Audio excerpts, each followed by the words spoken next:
So now being an investor, some of you know, you have to do your due diligence. So when I'm doing the due diligence, I always tell my team, hey, I'll do all the reference checks. What's great, because what is sad, and just let me set the stage, check out more detail, the Project Diane report, but women get only 2% of venture capital funding. Women get 2%. Black women get 0.2%. When I heard that, that's when I knew I had to become an advocate, because I realized through my career, that's what I've always supported, women, and particular women of color, and people fund people who they look like, and we know what that turns out to be. And there's so much talent out there amongst us that you can't say that there's not a $1 billion expert for one of these females to make. There's been male $1 billion black males, and actually only 2.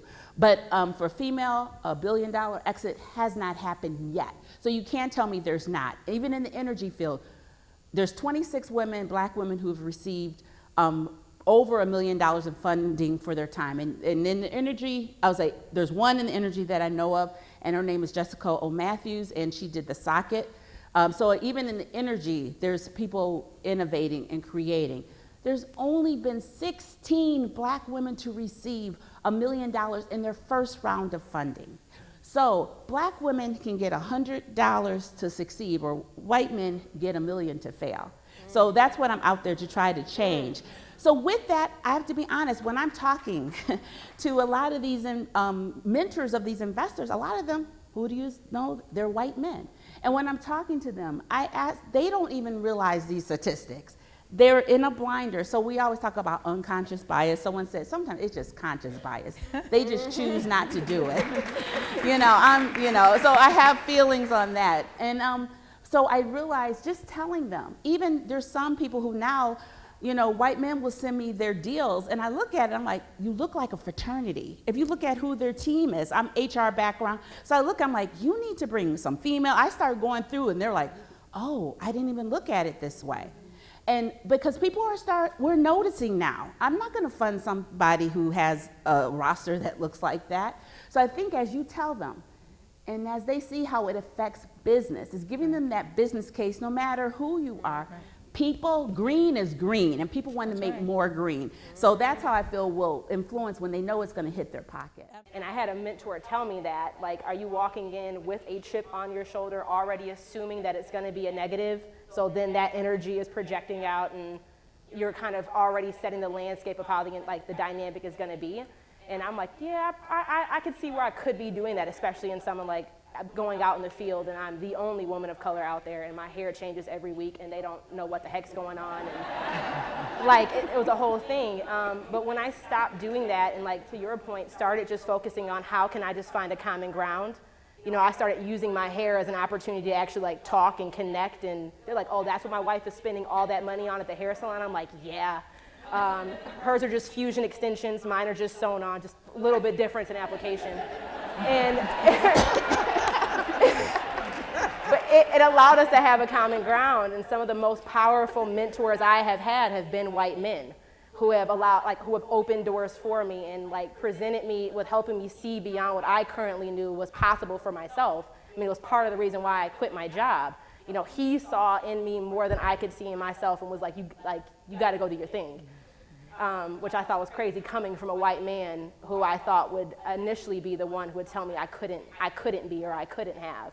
So I think in my experience it's been make sure that we're also checking our limiting beliefs and our unconscious biases when we are walking into a room, and just assume positive intent.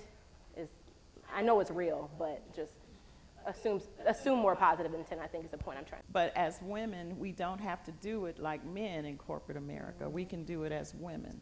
Okay. And that can be disarming. And because of that, I think you can get further. And I've had different parts of my career. When I started out, I would do a renegade drive-by in a minute. And I would just go get what I needed. If I wanted to see you and you didn't want to see me, I'd just sit in your office till I saw you. Okay?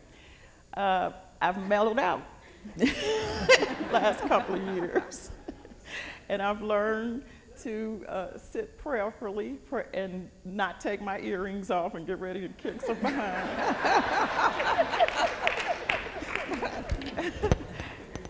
And I have a quick story on that. Just recently, 3 years ago, I'm in LA talking to a client. And he was building a huge building, and he said, you know, Daryl, I want your company to come work with us and do this, but we've got to get past the guy who's running the job, so I'm going to take you to go see him. So we go in there, and I sit down, and the guy says to me, so how many words a day do you think women say? And I'm looking at him, and I'm like, I have no idea. He said 25,000. I said, okay. He said, well, how many words a day do you think men say? I don't know. He said 10,000. So I said, okay. He says, you know, we're working all day long, so we get our little 10,000 words out during the day. When we get home, women have been goo-gooing and gaga with babies, and they've probably expended maybe 2,000 words, so they have another 23,000 left to go. So what do you have to say to me today? And I said, nothing. I have a video, well, you know how people hate to look at videos. I said, I have a video, I'll let it talk to you. And I turned on my little iPad and said nothing. It would have been a day that I would have let him have a piece of my mind. But I matured. Wisdom. The landscape of business is changing, where companies are now seeing a value in having someone who is a woman who can understand cultural competency and how to communicate and how to storytell and how to find the intersection of things that matter that most think didn't matter 10 or 20 years ago, right? And so for me as an entrepreneur, I say all the time, I'm 33 years old. I would have never reached the level of success that I've reached now had I gone through the corporate environment. I'd still be rising through the ranks somewhere. I wouldn't have been able to have been in 3 different industries and to have found success in 3 different industries, working with some of the most leading people who just look at me and go, you're gonna get the job done. And piggybacking on what Daryl said, it's so funny, he said 25,000 words, and I'm thinking, okay, well, and I don't know, who knows if these facts are true, and they're probably not even facts, okay? But if they're 25, I just knew he was gonna say men are 10. And something that I used to kind of get smacked on the wrist for when I would say this at conferences, and now people really embrace it, is sometimes you have to play by the rules until you can make them or break them. That's right. And men, you know, I'll give this example. Men having a baby, going through a divorce, you have no idea in the office, okay? Women having a baby, clearly you see that, or going through a divorce, you know about it. You're giving her extra sympathy, you're giving her a little more leeway. Men just stay the course. You have no idea what's going on in their personal lives. And if women can learn to be more succinct and a little more black and white doesn't mean cold, but a little more black and white, and just results oriented and just get things done, you find more men that look at you and say, hey, can you lead this? Hey, can you lead this? Hey, can you lead this? And then when you are in that position of leadership, you can then say, hey, I'd like to switch things up a little bit. We need to actually understand, you know, who people are or what they're going through. We need to support them in all aspects of life so that they can go on and be great, or so that they stay at this company and we can retain them. But sometimes the approach that we take to be able to be in that position of power has to be atypical in order to be successful. And that applies not just to women, both women of color, it also applies to men of color. It applies to men who are walking around saying that they haven't been given a particular opportunity because. And so a lot of it, you know, I put up a post the other day on Instagram and I said, everyone's out here looking for a competitive advantage when we all have the same tools.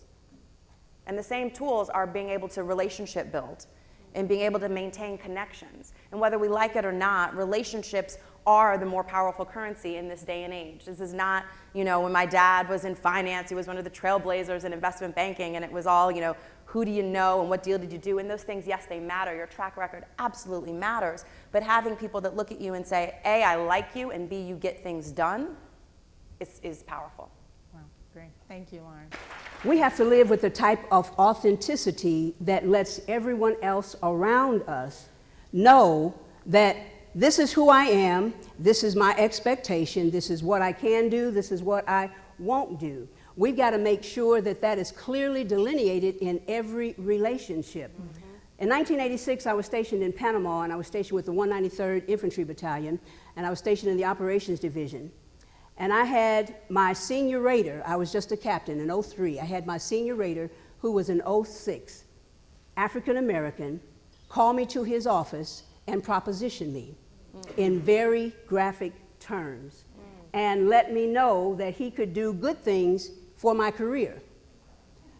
I shunned him. I said, I've got to hold this in because I don't want to lose my career. So I didn't say anything to him. I told a few friends, and I made it my business never to be around him by myself again. Everyone else thought that what I was doing was I was being hard charging, which I was. But the other reason is because I don't go there and I don't care, even if you say you can help my career, I don't go there. I went from 1986, I never talked to anybody about it publicly until 1997. Authentic lives. So when I walk into a room, I've learned this. You have to walk into the room like you own everything in it.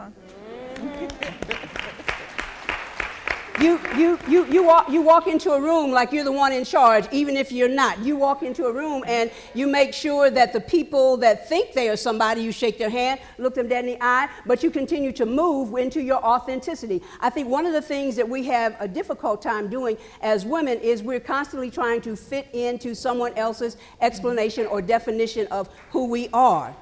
And here's what I believe. Hold on. Here's what I believe. I believe that if you allow someone to define you, by default, you allow them to confine you.